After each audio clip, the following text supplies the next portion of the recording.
Hello, my name is Alice, and I'm currently 45 years old. I live with my husband, our daughter, and unfortunately with my husband's mother and sister as well. It's hard to say we live happily. I work from home, but peace is scarce in this house. The ongoing tension stems from my mother-in-law and sister-in-law Jessica, who have shown nothing but disdain and neglect towards me for over a decade. As my daughter Glory grew older, their behavior bothered me less, but the discord was always there. I initially started my career as an astrologer, but as my blog gained popularity, I shifted towards becoming a life coach, specializing in customer attraction, which aligns with my current profession. I met my husband Willie during my training as an astrologer, introduced by a friend. Willie, who was working in sales at a medicinal company and dabbling in affiliate marketing, offered me invaluable advice on customer engagement. Attracted by his kindness and support, we started dating and married within a year, despite our modest beginnings. Willie has always been my rock. I'm incredibly grateful to have married him. Our arrangement to live with my in-laws started about a year after our wedding. It was a sudden decision prompted by the unexpected death of my father-in-law. Feeling uncertain about her future, my mother-in-law asked if she could move in with us. In return for her help with household chores, we agreed. At first, my mother-in-law seemed delighted with our new living arrangement. I was optimistic that we would build a good relationship. However, just 3 months later, the atmosphere changed. She began to ignore me, possibly upset that I wasn't helping enough with the housework. Soon, my sister-in-law Jessica also started to exclude me. Being ignored wasn't the worst part. The real challenge was my mother-in-law's tendency to complain to others. She didn't just vent to Jessica. She told neighbors and relatives that I claimed to work from home, but left all the housework to her. If I ever responded, she claimed I was overly confrontational, so she chose to simply ignore me. To complicate matters, she advised others to avoid talking to me, claiming it would be troublesome. This led to many giving me only lukewarm responses or outright ignoring my greetings. I felt increasingly isolated, and despite my pleas for her to stop spreading these unfounded rumors, my words fell on deaf ears. There was a slight softening in her attitude when my daughter Glory was born, 3 years after we started living together. Although her overall demeanor towards me barely shifted, she was very fond of Glory, and her assistance with household duties and childcare was genuinely helpful, especially as my workload increased. Around the same time, Willie's side business in affiliate marketing began to falter, and he struggled to adapt to the changing market. Willie approached me one day, asking if I could contribute a bit more to our monthly expenses. I reassured him that my consulting business was doing well, thanks to some new strategies I had implemented. Despite my openness to collaborate on boosting his sales, Willie preferred to handle it independently. He said, "I'll try it on my own? I'm really sorry." From the onset of our marriage, we had agreed that Willie would manage our finances. Initially, my income was modest, but as it grew, so did my willingness to support our family further.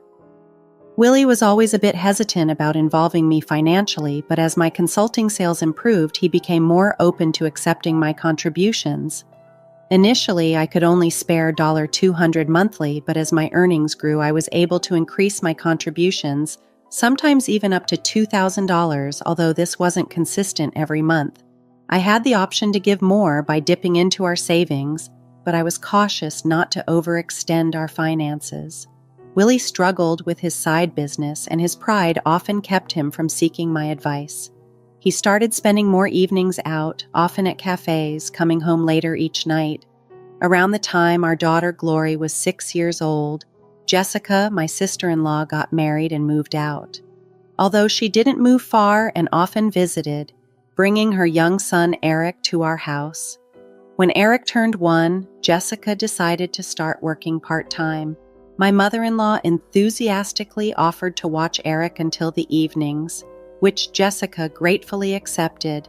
However, as my mother-in-law grew more attached to her grandson Eric, she started treating Glory less warmly. Whenever the children quarreled, she was quick to scold Glory, often unfavorably comparing her to Eric. Glory, feeling the unfair treatment, began to stay close to me and grew resentful of her grandmother's behavior. I felt compelled to speak up, urging my mother-in-law to treat both grandchildren equally, reminding her that Glory was now a big sister and in elementary school. Despite these family tensions, my professional life was thriving. My blog and consulting services were attracting more clients, and I was making significantly more than during my days as an astrologer.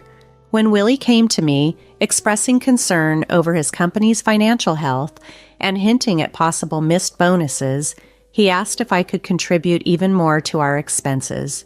I was already providing $3,000 monthly, and his request made me reflect on our financial dynamics. Willie admitted that his income had decreased and that his side business was failing. He felt ashamed, but I reassured him, emphasizing that as a couple, we should support each other through tough times. My contributions continued to increase, eventually reaching $5,000 a month.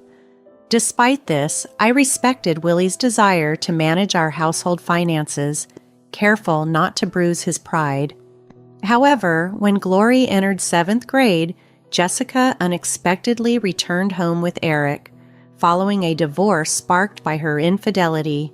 This added a new layer of complexity to our already strained family dynamics. At this point, Glory had grown up enough to help with household chores, so the responsibilities were distributed among each of us. My mother-in-law and Jessica's continued disregard for me no longer affected me as much. However, it was disheartening that Glory couldn't have her room when she started middle school because Jessica's return had filled all available spaces in our home. One evening, while discussing which tutoring school Glory should attend for middle school, Jessica interjected abruptly, "Tutoring is expensive. Why doesn't Glory just study on her own?" I responded firmly, "I'm covering the cost of the tutoring, so it isn't any of your concern." Jessica scoffed. "What, you're paying? Impossible. You don't earn anything. Willie said he's the one supporting you. You're just a leech, aren't you? Ha ha ha. You married him for his money, right?" Willie, trying to maintain peace, intervened. "Don't speak ill of Alice. It's unwarranted." But Jessica retorted, "That's just shameless." Her words filled my mind with doubts and questions. What exactly had Willie been telling his family about our financial situation? Had he portrayed himself as the sole provider? Jessica's insinuations continued. "It's about time we ended this parasite lifestyle. I feel bad for Glory, but if we pay for her tutoring, we won't be able to afford my compensation. Are you saying our household funds are covering your compensation?" I asked, puzzled. "Willie said he would handle it. You should be using your own money for Eric." As the conversation unfolded, I began to grasp the depth of the deception. I had always thought that my mother-in-law and the rest of the family knew about my financial contributions, as Willie had been managing our finances. However, it appeared that Willie had let everyone believe that he was shouldering all the financial responsibilities, including Jessica's living expenses and her compensation. My mother-in-law snapped, "Be quiet. It's only natural for a family. You're the outsider here, not related by blood, and yet you act as if living here is your right. It makes me angry. What you contribute is barely enough to cover your food expenses. You hardly have any income, and yet you're so arrogant." Feeling my body tremble with anger, I saw Glory out of the corner of my eye, her expression one of distress. I had always known Willie took pride in being the provider, but I hadn't realized the extent to which this pride had influenced our family dynamics. While it was true that Willie initially handled the living expenses and pocket money for my mother-in-law and Jessica, over time my income had increased significantly. We were now largely living off my earnings, though it seemed nobody in the household was aware of this. I knew it was crucial to have a serious conversation with Willie about our financial situation. He returned home around midnight, visibly drunk but in a jovial mood. Seizing the moment, I asked, "Can we talk? I didn't know you weren't getting any money from your mother or Jessica. They seem to think you're covering all our household expenses." With a sheepish grin, Willie replied, "About that, my bad. It's a matter of pride for me as a man. When we first started living together, I was the one paying for everything. There never seemed to be a right moment to clarify that you were also contributing, especially in front of the family. Let me play the role of the responsible eldest son, please." His tone was lighthearted, almost like he was acting out a scene from a comedy sketch. "Oh, and by the way," Willie added as he clasped his hands together in a mock-serious gesture, "I'm heading out this Saturday for a seminar in Conan. I've been invited by a friend who I'm doing a side business with. I'm going to make it a success, so cheer for me, Alice. Well, I'm off to sleep. See you tomorrow." With that, he laid down on the mat, still in high spirits, and quickly fell into a deep, snoring sleep. Despite his cheerful demeanor, my frustration didn't fade.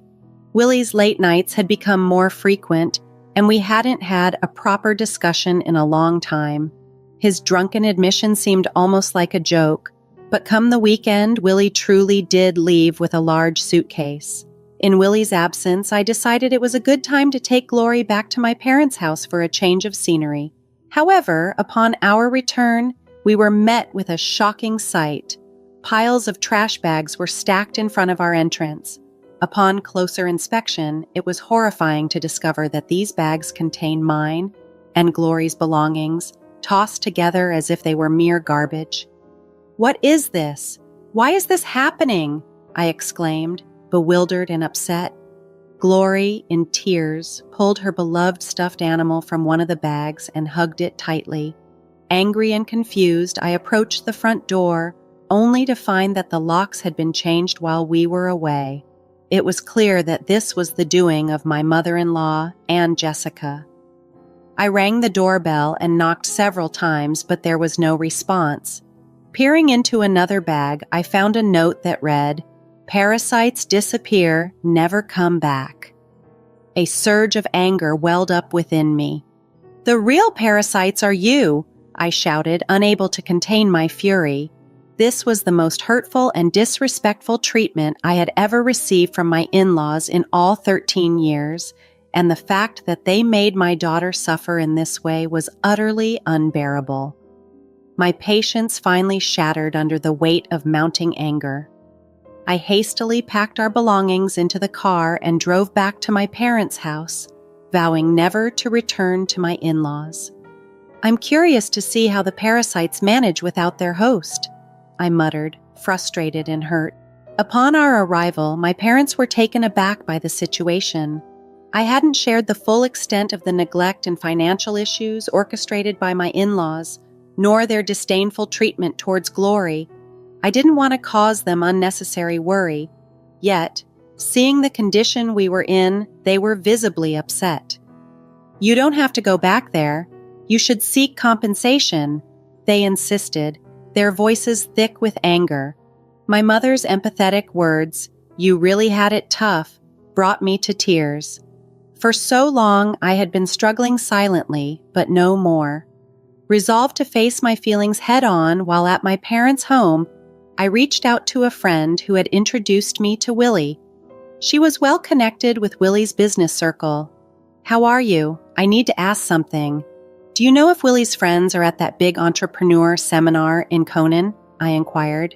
She replied, "I was invited but declined." "Willie didn't go, did he?" She casually mentioned hearing that Willie had quit his job and was now running a business with his wife. "You two must be close," she added. I managed a nonchalant response and quickly ended the call. Prompted by this conversation, I contacted Willie's company only to discover that he had indeed quit his job 3 years ago. This revelation meant I had been solely covering nearly all our living expenses without knowing the full extent of our financial situation. Reflecting on these discoveries left me feeling empty. A week later, Willie messaged me, casually mentioning he was back in the U.S. After a period of ignoring him, I ceased hearing from him altogether until I assumed he got wind of what had happened at home. Expecting him to reach out persistently, I hired a detective to delve deeper into his activities. The investigation painted a troubling picture. Willie, dressed impeccably in the mornings, spent his afternoons gambling and his evenings at another woman's house. This prompted me to also investigate his possible infidelity. 2 weeks later, Willie called, his voice laced with panic, likely timed with what would have been his former company's payday. "Alice, I'm sorry I haven't been in touch. I'm sorry for what my family did. I heard they kicked you out, and I've been trying to understand why it all happened." He hurriedly shifted the topic and then made a startling proposal. "Let's leave that house and start anew, just the three of us. I'm ready to cut ties with anyone who has mistreated you, including my mother and Jessica. Please come back." "Are you prepared to cut ties with your mother and Jessica?" I questioned, skeptical of his sudden decision to abandon them after making them dependent on him for so long. Disappointed in Willie's self-centered actions, I struggled to reconcile the man I married with the one who now seemed so willing to discard his own family so easily. Resolute and prepared for confrontation, I messaged Willie, "I'm coming back, leave the door unlocked." His response seemed hesitant, but a few days later, I returned to the in-laws' house with Glory in tow. Willie was there, along with his mother and Jessica. Thankfully, Eric was not present to witness the tense adult exchanges. As soon as we entered, I could feel the tension. Willie tried to engage, but I ignored his attempts and instead pulled out a divorce form from my bag. Facing Willie squarely, I confronted him. "I heard you quit your job without telling me. Since we're supposedly managing a business together, does that mean the $5,000 I've been transferring every month was covering your salary?" Willie fumbled for an excuse. "No, that's not it. I told you the business was in trouble, so I decided to quit before getting fired." "But you quit 3 years ago, didn't you?" I pressed on. "I called your company and it's still up and running, not bankrupt as you implied." Willie's discomfort was palpable. He began to sweat under the scrutiny. "And what exactly is your role in our so-called joint business management? Are you the accountant?" His evasion continued as I turned to his mother. "Willie is supporting the whole family, isn't he? He quit his job, his side business isn't doing well, and yet it's a mystery where the money is coming from." "I'm leaving, but please continue to get financial support from Willie," I stated dryly. The color drained from my mother-in-law and Jessica's faces. "Just the other day on the phone, Willie, you were crying, begging to save only yourself, saying you'd cut ties with your mother and sister. But that's not going to happen. I'm also discarding Willie here." Willie tried to intervene. "What do you mean? I haven't been going to work. That's a lie. I live in a suit every morning. It's true. Alice has been covering all expenses for years. I'm unemployed now and not doing any side business. We're going to have a hard life because you guys kicked Alice out. We could have had an easy life without working if you hadn't done anything unnecessary," I declared. As the commotion escalated among Willie, his mother, and Jessica, Glory and I began to collect our things. I retrieved a recently purchased cleaning robot, an expensive microwave my mother-in-law favored, and a beauty device gifted to Jessica by Willie. "This is mine since I bought it with my money, or you can pay me back for it," I stated firmly as Jessica fell silent at my assertion. Then I searched their rooms for my expensive brand bags and accessories, which were conspicuously missing from the items they had earlier put out as trash. "Why are you taking that too?" they protested. "This is mine," I replied, dismissing their complaints and ignoring their attempts to sweet-talk their way out of the situation. Finally, I dropped one last revelation. "Oh, I forgot to mention. I plan to claim compensation from your mistress Amy. Tell her it's no use running away." Willie's face turned white. "How do you know about her?" His shock was evident, marking the unraveling of the facade he had maintained for so long. Upon confronting Willie, I firmly stated, "I know you went to Conan with Amy recently. Good for you, right? Of course, I have all the evidence of the affair, so there's no escaping that. You've been deceiving me and having fun for the past 3 years. I'll be claiming compensation for the affair, child support for Glory, and, oh, the compensation you were secretly paying Jessica. I'll be claiming that back as well." As I prepared to leave, my mother-in-law and Jessica made a desperate attempt to stop me. I was wrong, Alice. I'm sorry. We just believed what Willie said. We can't live without you. We'll do anything. Please help us, my mother-in-law pleaded. Jessica added, I can't pay you back for the compensation. I'm sorry too. I apologize for everything. You'll forgive us, right? I couldn't help but laugh at their desperate expressions, finally realizing who had been truly supporting their lifestyle. It dawned on them too late that their non-blood-related support was leaving. Let's just ignore these people, Mom. Let's go home, I said to Glory. Yes, that's right, Willie. You'll be hearing from my lawyer soon. Please take care of it, I stated coldly, leaving a dejected Willie behind as we returned home with the items we had collected. Later, my divorce from Willie was finalized through a lawyer and I demanded compensation. My mother-in-law and Jessica sent numerous apologies and pleas for reconciliation, but I ignored them all. Surprisingly, there was still some inheritance left from Willie's father. The fact that they had been living off my money without using their resources infuriated me again. However, the inheritance wasn't enough to cover the compensation, and ultimately they had to sell the house to make a lump sum payment. This included the compensation I had been paying for Jessica. I don't know what became of Willie's family afterward. I hope Willie can take care of his family, but ultimately, he will choose his path. I also claimed compensation from Willie's mistress, which led to an unexpected revelation.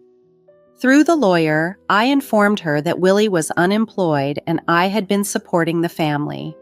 Willie had deceived her, claiming he was a successful entrepreneur. They broke up after an argument. Glory and I moved to an apartment, and I was finally able to give her the room she had longed for. Reflecting on the past 13 years, I don't think they were wasted, but sometimes I wonder if I should have made a decision sooner when I started being ignored.